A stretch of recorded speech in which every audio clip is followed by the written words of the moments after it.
Hi everyone, my name is Charlie and today I am stealing an idea from Dane of Dane Reads, and that is to give you my favourite books of the first quarter of this year. Dane has done this every year that I have followed his channel. Last week, Dane uploaded his latest in this series of videos for the first quarter of 2020. He included 10 books, and so I thought, oh, this is great. I will pick 10 books off my shelf to talk to you about this year that I think are the best 10 books I have read. This, however, doesn't seem fair because I have only read 38 books so far this year. But also, I don't think I've been reading particularly good books this year, so I have not picked out 10. I've decided that what you can have, and it's my favourite 4 books that I have read so far this year, and this is only up until the end of March, so any books that I've read in April were not eligible for this list, but we will go sequentially. The first book to make it here is Night Boat to Tangier by Kevin Barry, and I read this for the first cosy reading night of this year. Do go and watch that vlog, because whilst I didn't actually end up reading this book on that night, I got through one chapter, but it addressed me directly with the first line, "Would you say there's an end in sight, Charlie?" Thus, I had no choice but to read it.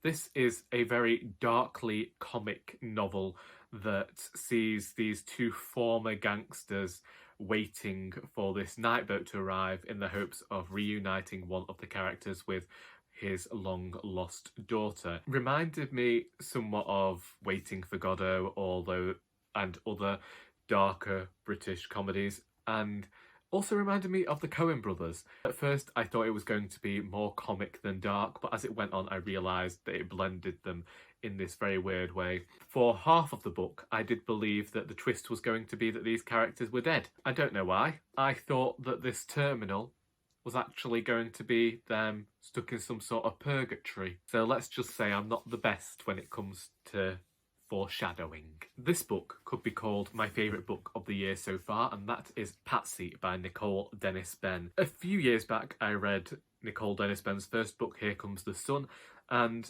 it dealt with themes that are also mentioned in Patsy, which are themes about mother and daughter, sexual identity and gender identity. But last week I realised that this book is also about betrayal. The more I think about this book, the more I recognise how great it was and the themes that the writer was talking about. It was dark. It's a book I think about rereading in future, and just thinking about how much of an impact this book has had. I think the characters are so well drawn. I wasn't able to connect with Patsy, and I felt like she wasn't embracing the world fully. And then I realised that the characters' symptoms and behaviours are very akin to depression, and Patsy spent a lot of the time trying to run away, thinking that she was running away from her country due to the fact that she just wasn't enjoying life because she was away from her long-lost love. But throughout this novel, Patsy, sadly, might fail to recognise that actually she's unable to run away from her own mental health struggles. Great book. So then we have Fleche by Mary Jean Chan. I believe that it won some sort of award that this sticker doesn't tell me. But again, we have a collection that is talking about gender, and we've got a collection that's talking about sexuality, but also with bloody good poems. It discusses tradition and breaking tradition and family. The poet hit a lot of topics that resonated with me, but also did it in a way that made me envious of the way they are able to craft poetry, and I was rather appreciative of that. And then we have Ghostwritten by David Mitchell, because this is a book that did interconnected stories to create an entire narrative in a way that I think worked well. I think that this is a story in which, whilst it seems that like not a lot is happening in the actual stories themselves, reading between the lines, being a bit more of an active reader as opposed to a passive reader, you're able to notice more from this book. Again, I was envious of the writer, and again, I don't understand how he was able to keep so much in his head to create this novel, because it has every sort of genre you can imagine tied up in this one book. It is one that I do actually look forward to revisiting in future. The characters just feel so incredibly different from each other, and you wouldn't expect them to all end up in the same novel. You wouldn't expect all of these different, somewhat disjointed pieces to be able to fit together and tell this story, but they do. And I think that what was being discussed in here was very apt for our times. It does make me feel somewhat more prepared for going and reading Cloud Atlas this month. So they're the 4 books that I think are deserving of being called favourites. 4 out of 38 is still a bit of a disappointment for me.